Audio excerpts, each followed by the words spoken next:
Dr. Joseph Bryan, welcome to Unscripted Moments, a podcast about propagandhi. Hi, thanks for having me.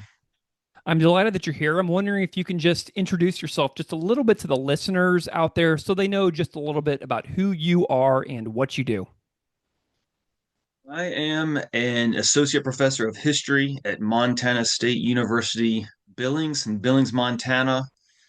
Gone through the whole academic program, PhD from UNC Chapel Hill in 18th century French history, and have subsequently shifted a bit to researching and writing about my lifelong love of punk rock music and the intersections with history. And lucky enough to get to teach a class on punk rock history as well. But yeah, that's a brief pitch about me. That is awesome. How did you get into music? Take me back to kind of like your formative finding and discovering yourself a musician in the music world. I think probably like a lot of people, there's an intersections of like a an older friend and various contact points with different media. I mean, I'll be 45 in September, so I grew up having access to MTV. Like it or not, it did service me pretty well. I watch Alternative Nation, Headbangers Ball, 120 minutes. So I had that access point to music, and I grew up. My dad loved music, so we always listened to the quote unquote oldies in the car. Yeah, and over time, like my best friend's older brother got us into stuff. So by like 92, 93, we're moving beyond Nirvana, Smashing Pumpkins into Fugazi, Sonic Youth, all that kind of stuff, and things snowballed into Bad Religion and Face to Face, picking up albums, reading the liner notes, following those breadcrumbs to the next set of bands. And skateboard videos too were really important to me. Like they did a lot again to help offer up new bands, new record companies like Fat Records, of course, along the way. So those were really instrumental as well. The mid '90s for me. Awesome. How'd you find propaganda? Do you remember? I think my introduction to them was through the Fat Records' first Survival of the Fattest. I Hmm. believe they came out in 95, 96 maybe, and that had nation states on it. I think that was my first introduction to propaganda. And the song, I think, challenged me. I'm not sure I was quite ready for a song about neocolonialism, Yeah. but I loved it. Great song. I tucked it away and sort of heard a few more songs over the years. And finally, 2001, I bought Today's Empire's Tomorrow's Ashes. And that was the one that absolutely blew up my world intellectually and musically. That was the one that really challenged me in both those directions as a college student at the time. Yeah. I mean, I feel exactly the same way because today's Empires came out when I was a senior in high school. So it was the exact same time period, pretty much. So tell me about your foray into academics. Like, why did you become a professor and go down that path?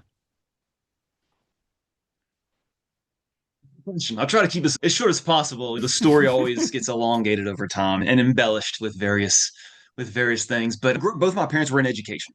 So I was raised in a household where going to college was guaranteed. You got to go to college. Education is the pathway to success in the world. And I fell in love with history at a young age for various reasons. And I kind of put the two together in college. Then I get a college degree in history, I suppose. Turns out I really liked studying and I really liked research. I was galvanized by everything around me. And that impetus to learn more paired with my long term disavowal of religion. And so I took my research efforts into understanding materialism and atheism and essentially ways that folks in the Enlightenment could put up the human body as the mechanism for all we need in the world. You don't need any spirit, you don't need any vitalizing agent, nothing supernatural. The human body can do it all. And so those two things came together. I went to grad school for that and really fell in love with the 18th century materialists and atheists, the role of the body in generating change in society. And music was always there for me. Bad Religion, I would say, was the cultivation and the nourishment at a young age. And then Propagandhi came along and again was a constant spur and a constant challenge. I need to learn more about neocolonialism, right? I need to learn more about veganism and intersectionality. I need to read more deeply than I already am. All right, so I always put bad religion and propaganda were the two together that was stabilizing forces and propellants for me. Nice. Do you think the propaganda and bad religion as well, do you think they were a factor in you becoming a professor? I've had other professors on the show before that I've asked this question, so I'm curious about your answer. I, memory plays funny tricks on us. I do think bad religion honestly helped stir my curiosity and my rebellious spirit when I was much younger. Because again, I was like, religion was the thing that I grew up being antagonistic towards. And then over time, I think propaganda introduced me to new ideas that overlapped with my educational path. Right. So as I'm learning, like, for example, Fuck the Border, Yeah, that song broke my brain for a minute, right? Thinking about the arbitrariness of boundaries. And then I would go on and read a lot of other material, this book, The Myth of Continents, that explains exactly what propaganda did in a 2 minute song for in a sure. 300-page academic work.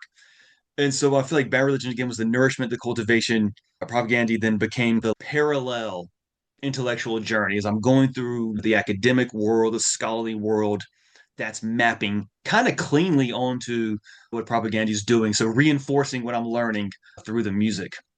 Okay, sweet. And I'm curious too about your shift as well, because you're starting studying French history and things like that. But then your faculty bio cracked me up because it says since 2020, I've shifted gears to merge my academic historical interest with a lifetime of devotion to punk rock music. My new project asks when individuals listen to punk rock, what historical messages do they hear? Alongside that central question, I ask how punk lyrics appear when filtered through an historical lens. I want to know about this shift and really what caused this for you to just kind of do a mid career pivot into this new realm, which is leading to a book in the future. Yeah, I am certainly still teaching classes and grading papers, dealing with AI like everybody else. Obviously, 2020, we all remember, marked a shift in all of our lives with COVID and the pandemic. But yeah, I mean, things happened there. In 2019, I made a pitch to the chair of my department saying, "Hey, what do you think about me teaching a class on punk history, situating punk historically, but also teaching history through punk music?" And my chair was like, "Yeah, great, do it." Nice. And I remember the summer 2019, fall 2019, before I taught the course in the spring 2020, I was thinking about research projects for students. What could students do? And so I was like listing all these ideas. And I'm like, well, I mean, how punk bands treat history. That's an obvious one for me. And I grew up with a bunch of bands who were really thoughtful, and I kind of had a little catalog going. So that got me thinking about bad religion. That got me taking notes, writing down some ideas. And before I knew it, I'd written 10 pages on bad religion. Sweet. I was like, well, this has legs. In the meantime, I'm still reading French documents from the 17th and 18th century and still publishing there. But I kind of exhausted my French history stuff. I didn't have a book. I published all of that material in various journals. But at the same time, I'm kind of running out of steam with the French history stuff. I'm picking up steam with, oh my God, punks have been teaching me history all of my life. Hmm. I'm sitting in my house during the pandemic and I'm looking around at records and CDs and tapes. And I'm like, I have primary sources right here. Yeah. I have material right here. Yeah. Yeah, so the pandemic was kind of good for me because it led to a new research project and I got to spend a ton of time reading liner notes and listening to music.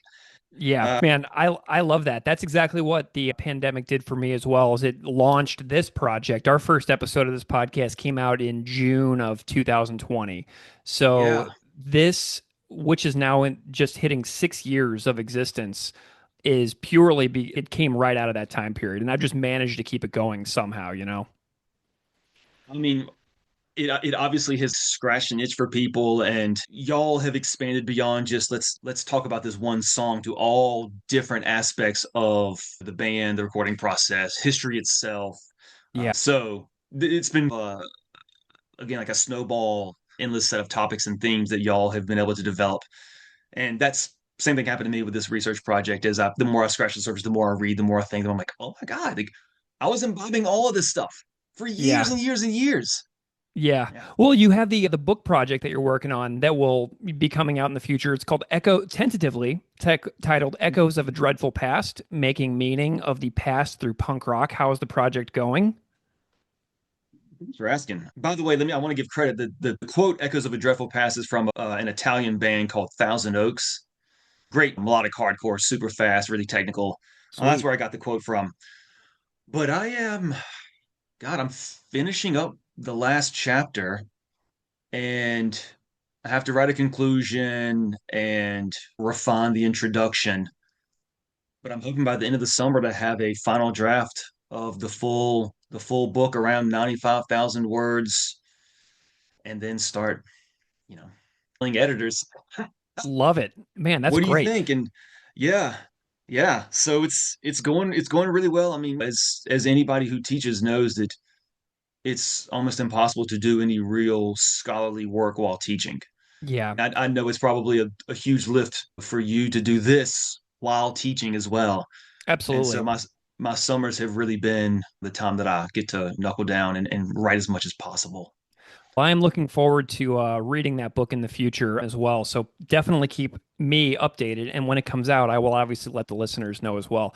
All right, so let's chat about something very specific. I have a job at a college, and I have access to EBSCO host and JSTOR and stuff like that.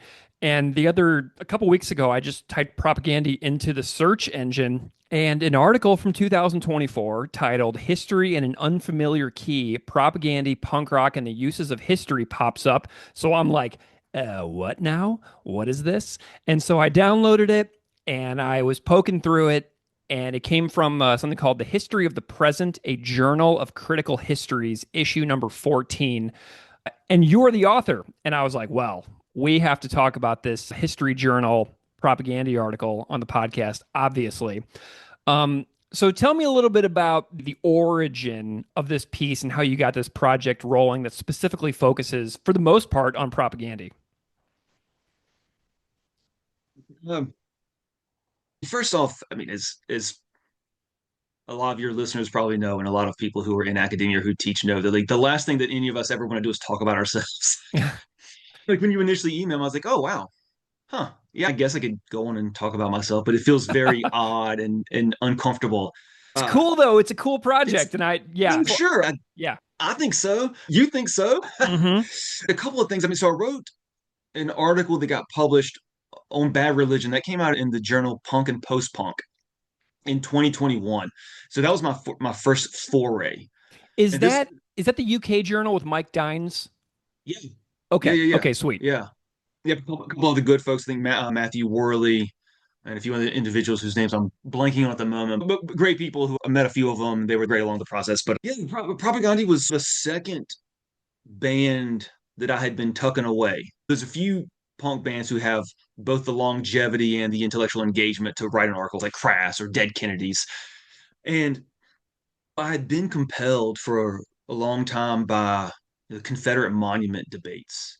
Mm-hmm. Going back 2015 with Dylan Roof and Confederate flag, and then 2017 when all the rise of the alt-right, the rise of discussions of Confederate statues, Confederate monuments, and that really galvanized me to think how we imbibe history. Where do we learn history from? Right? I went through graduate school. All right, so I have a very particular path. But for everybody else, where are they getting their historical information? And again, that led me thinking about punk music and all that. So that had all been sitting in my mind for a few years. And I think, as you pointed out in our previous emails and with the quote I used from Supporting Cast, the lyrics for Supporting Cast, which I very much love, but also still kind of bothered me a little bit. Hmm. Right. I mean, when Chris sings that, history is basically the magnification of the pornography of force, the glorifying of the pornography of force, um, hagiographies, deification, violence becomes central in all this. I'm going through grad school and I'm reading all these amazing scholars who are doing the complete opposite. I'm like, wait a minute, this is not right. At least not for me. And so that had always stuck with me. So those two things kind of came together. Obviously, I couldn't have written this article if Propagandhi wasn't the highly intelligent, very thoughtful individuals that they were and have been for decades, right? It's their capacity to take rich and complex histories and philosophies and ideas and distill them down into really sophisticated but short bursts of lyrical energy. I couldn't have written anything without all of their material to analyze. Right. So Yeah. all those three things I think kind of came together for this article. Nice. What are you arguing that Propagandhi does in their writing? What is the major argument that the article is making? Well, a couple of things, and this is sort of saying the same thing in different ways. But I think Propagandhi here, like other punks, are engaging in historical dialogue. Right? They're Hmm. participating in the kinds of arguments that professional historians are having, but they're taking those arguments into the public sphere, right? Into the listener's ears. Another way to say that is that they're processing the past for listeners. Right? So again, they're taking again complicated historical arguments, maintaining that level of complexity, but also making it digestible to listeners. But also, I think using history, using the past as a mechanism for rebellion.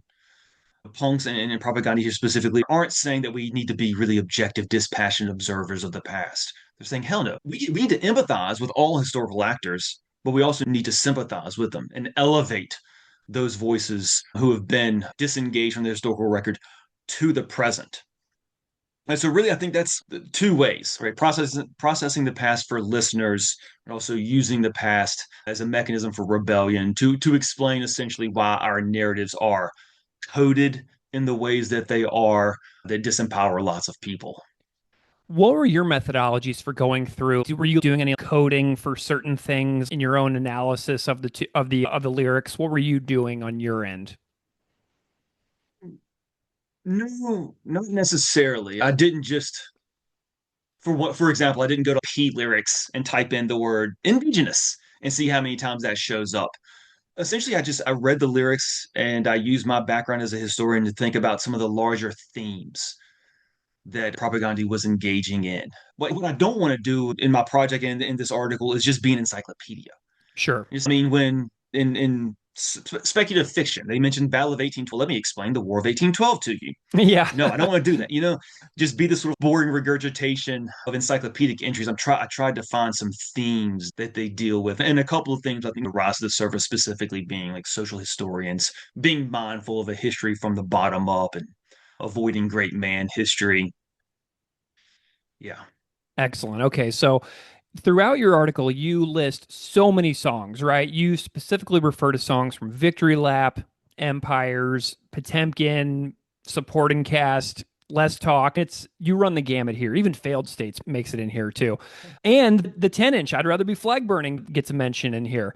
What album do you see as having the most history that Propaganda does in that record?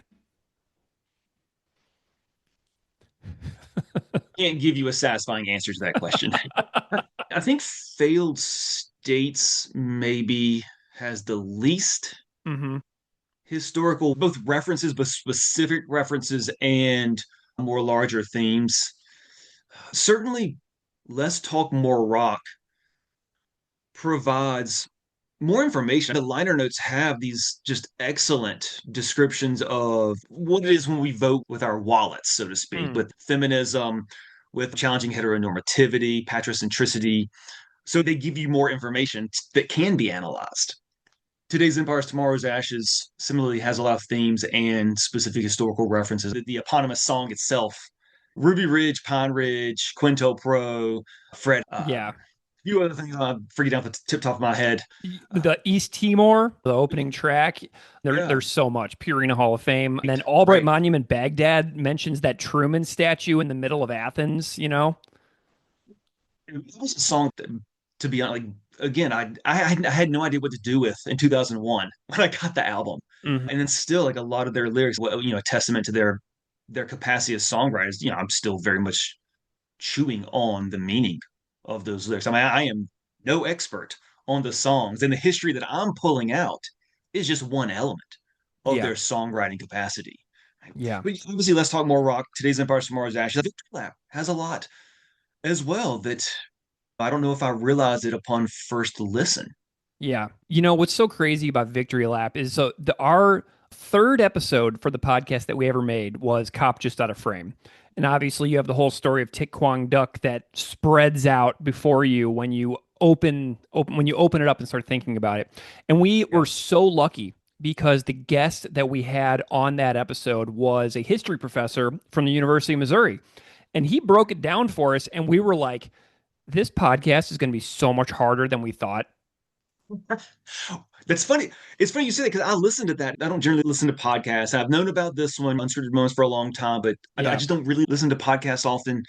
And that was the first one I listened to after we began communicating. I was like, holy shit. Yeah. Like this guy, this individual, this scholar has credibility and knows this particular area so well. For me, I can't go into that much detail about any one thing necessarily based on my articles. That was intimidating, but also so illuminating. Yeah, you and him should be friends. You should contact each other. We've become good friends over the years, and I would be happy to put you two in touch if you ever Yeah, wanted yeah, to communicate because he's great. He's been on the podcast many times. He talked all about Albright with me. He broke down nation states like vocab word by vocab word with me on yeah. a nation states episode we did. So that is, to me, though, when I realized how much harder this project was going to be than we thought. Opening up just something like Bringer of Greater Things, right? When you talk about the Canadian police picking up First Nations men, dropping them off in the middle of the wilderness when it's minus 40 outside, and then being like, all right, walk back to town now, see if you make it. And then having them freeze to death in the middle of nowhere, and then looking into all of the documented events of that actually happening, it's every single song is an onion that just spreads out into so many different layers. And that has been one of the most insanely overwhelming things about doing this show is just how many little nuggets you get to when you follow all the clues, you know? Oh, absolutely. And that's a better way of phrasing my project almost than I could say, which is what I want to do with punk and with history. It is to illustrate that when they make a specific reference to the Kronstadt Rebellion or something, it's not just they want to explain this one thing to you, but there's so many different layers about being a human being in the world, about historical experiences of people who've been marginalized and minoritized. And Bringer of Greater Things, of course, deals with larger historiographies of settler colonialism. I mean, Mm. the idea of smallpox blankets, were those real? Were they used? When? By whom? And so yeah, a band like, again, Bad Religion or Propaganda especially repays re-listening and rereading the lyrics over and over again and having these conversations and learning more. Yeah. Now I think about the episodes. A few of the most difficult episodes that we made were Mataka Maris Kun Rasakan because you have to go into the entire East Timor, Indonesia stuff, and it's so long and so many examples that you can just never do it justice in a 2 hour podcast about a song. And then the I Want to See Oka Everywhere. Those two Mm. songs were like terrifying for me, and I kept delaying recording them over and over because every time I think I would have it, I would find something else, and then I'd be like, "Oh, dude, we gotta delay recording this episode because I found 10 more things that I have to look into." So those episodes are just me floundering, trying to do my best to talk about something Right. where it just keeps going forever and ever. And Oka, that song, and of course the actual historical events around it, I dealt with a little bit in my article, but just enough to explain where propaganda was coming from, but not enough to, again, to do justice to the complexities of that event, both long-term and short-term histories. And to add to your point too, it's not just like the historical weight of events, the philosophical complexity of events, but the emotional Mm-hmm. weight. I'm thinking about Potemkin City Limits, the song. Mm-hmm. I His mean, that mother's song is almost, loving eyes upon him. Oh, it's almost unbearable to listen to. Like Adventures in Zoocosis, like, it's, again, almost unbearable to listen to the song. yeah. Yeah, So, whenever you think about Potemkin, it's like the second you realize what it's about, like I loved that song so much before I ever understood what the lyrics about, and then I was like, well, damn it. Now I'm sad every time I hear this insanely rocking song, you know? yep, yep, absolutely. Okay, so you've got so many tunes that you listed. I'm just gonna say what I noticed for the listeners out there because I want people to go and read this, especially if you like Propagandhi and you're a little bit of a nerd. The second half of this article that you wrote is so Propagandhi centric. The first half of the article, you do a great job about talking about the greater context of punks doing history in music. And that part is super interesting as well. And I presume that is more of what the book is going to do, where you elaborate on many bands. But the second half of this article is so relevant here. You talk about people's history of the world, PC fascist and nailing Descartes, which you go into a lot. So I want to talk about that in a second. You talk about Victory Lap, Tartuffe, Lower Order, Purina Hall of Fame, speculative fiction, bringer of greater things, fixed frequencies, Ego Fum Papa, Today's Empires, Flagrante, Tertium Non Dater, Coach's Corner, Potemkin City Limits. You talk about the quoting of Mumia inside of the Today's Empires album jacket. You mentioned Things I Like, Resisting Tyrannical Government, Cop to Set a Frame, Mataka, Marisa Kun, Rasa Khan, Comply, Resist, and Oka Everywhere. So, huge gamut of tunes that you specifically address in this article. So, like, massive triumph for you to tie in like the career spanning arc of them doing this because you pulled from every era. Like, the only thing you didn't pull from is like How to Clean and Before. Everything after that is pulled in. So that's so awesome. Great job. Yeah, thanks. And to be fair, I don't go into great detail analyzing all of those songs. I mean, They all get there's a mentioned though. It's cool. they all get mentioned if at least in a parenthetical way to say, hey, if this song that deals with treating non-human animals as humans, as feeling, thinking, sentient beings, if you like this song, here's three others that do something similar.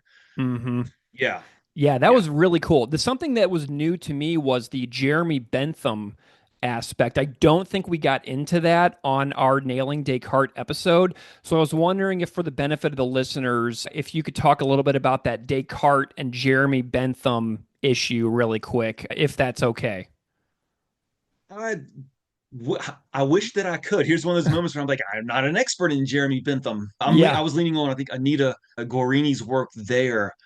But the point of that quote was that Jeremy Bentham, a late 18th, early 19th century scholar, for lack of a Mm-hmm. better description, philosopher, thinking about the treatment of animals, thinking about vivisections, thinking about reducing animals to simply instruments to better the lives of human beings through experimentation, vivisection, all of that. He made a comment, something along the lines of, it doesn't matter whether animals can think, it matters whether or not they can feel.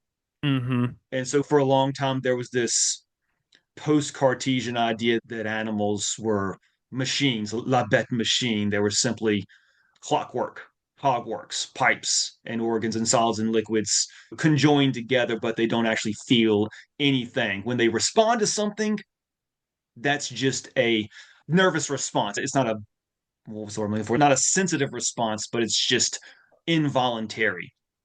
And Got yeah, Bentham's coming along and saying it doesn't matter if they can think or not. If they can feel what you're doing to them, then what you're doing is atrocious. Yeah, I see the quote here. It's on page 256 in the article where it's like Bentham, who demanded that the question is not can animals reason nor can they talk, but can they suffer? And I do see you have Guarini cited there on that page as well. Really cool stuff because I don't remember specifically diving into Bentham. So I think that's a really cool way to point out the dialogue that was happening between philosophers throughout history. Looking, because so much of history is a conversation between me and the things that I consume and experience in the world. And so traveling back to see how someone like Bentham would experience other people's arguments and then responding directly to that is just a cool little snapshot in time. Does that make sense? Absolutely. And it's a good reminder too that a lot of we writ large get trapped in this idea that context explains everything and that somebody's just like a man of their time. That's just the way it was. People in the past mistreated animals. That's just the way it was. Well, hell no. There were people who argued against doing that Mm-hmm. during that period of time. We can't just cement everybody in the past is doing one thing and thinking one thing. And they didn't know any better. They did. They had options, right? People thought through the effects of vivisection, right? Of blood transfusions between sheep and dogs. People thought through what that meant for the animals. If it was Mm-hmm. humane, wrong, the consequences and all that. Right? So we can't just hide behind that's just the way it was. Yeah, really cool. So you also quoted in the article an interview that Chris did, one of my favorite interviews ever, that he did on Tom Power, Q on CBC. I was really glad to see that get popped up where Chris was talking about how he's kind of sick of hearing himself and talk about that. What are your thoughts on that interview? Because I thought that was really cool to see quoted. Because I know the producer on that show, and I sent it immediately to him. I was like, dude, look at this, look at this. So it's been a while since I watched that interview, and I honestly try to avoid any interviews, like for my research project, I wanted to be focused on me, lyrics, and liner notes and some images. And so I generally try to avoid all that. But this one I had seen before, and I couldn't just dismiss it. And it's so perfectly encapsulated Chris Hanna, especially as the speaker here, their purpose in writing. And Chris uses the phrase, I want to be a conduit, right? I want to be able to transmit other people's voices to listeners. I don't want to be the person who is packaging somebody else's experiences and giving that to the listener. I don't know those experiences. They're not my experiences. I'm not going to talk over somebody. I'm not going to talk for somebody. I want to be able to bring the listener directly into contact with the speaker. And I think that's what also a lot of teachers and professors do as well, act as conduits. But that interview was also, I think, a great expression of trying to avoid appropriating other cultures, ventriloquizing for other people, which historians and non-historians, anthropologists, ethnographers have done for centuries. And to be aware of that and to recognize how damaging it can be to other cultures when you try to get their message out there, but you put it in your words. You explain their experiences as your experience. And so Chris is here very aware of doing that and aware of avoiding it as much as possible. And so Nice. instead, then he embraces the voice of Christopher Hitchens in this really horrible rephrasing of that Columbus Day article he wrote. And this has Yeah. been the song Comply Resist. Yeah. Yeah. Yeah, there's so much good stuff in here. And you do go into the Christopher Hitchens stuff in this article as well. So I'm really hoping that people will read this. I'm hoping that people who are there might be 100 people who listen to this show that want to check this out. So that's really cool. Do you have a favorite Propagandhi record that you would like to wax about momentarily?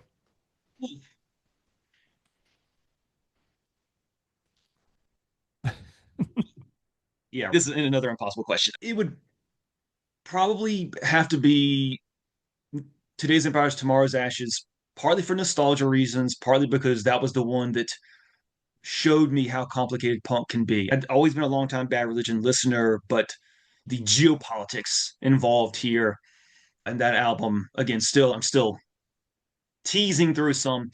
But additionally, I would put a plug in for Victory Lap. Mm-hmm. And maybe it's because I spent a lot of time with Victory Lap writing this article, but every song is just so damn good. And I didn't have a reason to write about Negredo for this article.